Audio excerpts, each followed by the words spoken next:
다음으로 장경태 최고위원의 발언이 있겠습니다. 서울 도심에서 159명의 목숨을 앗아간 이태원 참사를 두고 특정 세력이 음모를 기획했다는 윤석열 대통령의 발언 논란이 점점 커지고 있습니다. 동남아 식당이 조금인 이태원은 먹거리나 술집도 별로 없고 볼거리도 많지 않은데 그렇게 많은 인파가 몰렸다는 게 이해가 안 간다. MBC와 KBS, JTBC 등 좌파 언론들이 사고 2, 3일 전부터 사람이 몰리도록 유도한 방송을 내보낸 이유도 의혹이다. 우발적 발생이 아닌 특정 세력이나 인사에 의한 범죄성 사건의 가능성을 의심으로 갖고 있다. 22년 12월 5일 국가조찬기도회에서 윤석열 대통령과 김재표 전 의장님이 나누신 대화를 메모한 내용이라고 공개되었습니다.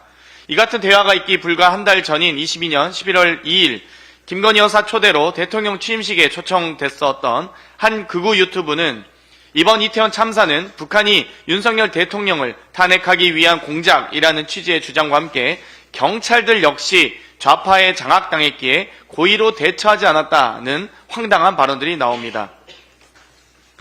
주요 발언들은 다음과 같습니다. A씨, 이런 일이 일어났을 때 북한이 올라탔나 안 탔나 조사할 필요도 없다. 움직이는 현상만 보면 알 수 있다.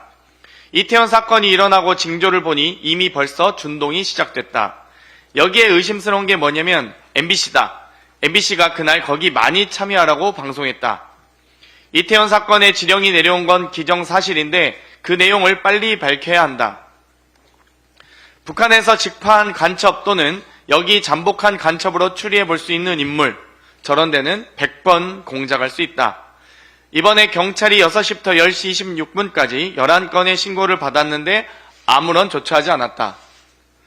전부터 대통령이 극우 유튜브를 애청한다는 의혹이 지속적으로 제기되는 상황에서 윤석열 대통령이 직접 했다는 발언에 대해 대통령실의 설명은 필요 없습니다. 발언 당사자인 윤석열 대통령이 스스로 해명해야 합니다.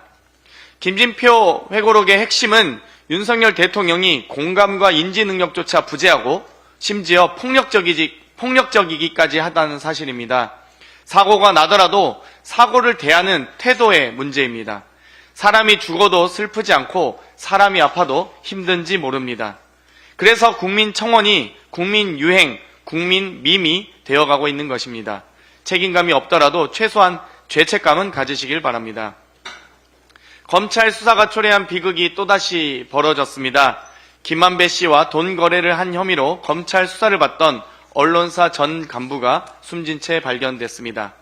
검찰은 수십 개월 가까이 관련 수사를 진행했습니다. 고인은 2020년 5월 주택 매입 자금 목적으로 금전을 거래했고 작년 1월에 수사 내용이 언론에 보도되었습니다. 그리고 검찰은 올해 4월 압수수색을 진행했습니다. 일각에서는 검찰이 6월에만 3번 조사하고 7월 초 4차 소환 통보까지 했다고 합니다. 언론 보도 이후 18개월 가까이 끌었던 수사, 사건 발생 이후 약 4년 뒤에 이루어진 압수수색, 이것이 과연 정상적인 수사입니까? 정말로 검찰은 고인에 대해 형식적인 애도밖에 할 말이 없습니까?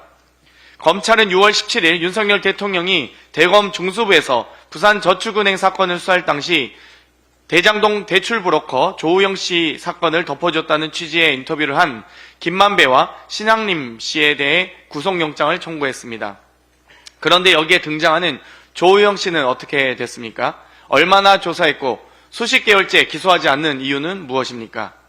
지난 20년 동안 검찰 수사 과정에서 자살한 사람이 163명으로 사건 수 대비 비율로 따지면 검찰 사건의 자살자 비율은 경찰 사건의 13.5배에 달한다는 보도가 있었습니다.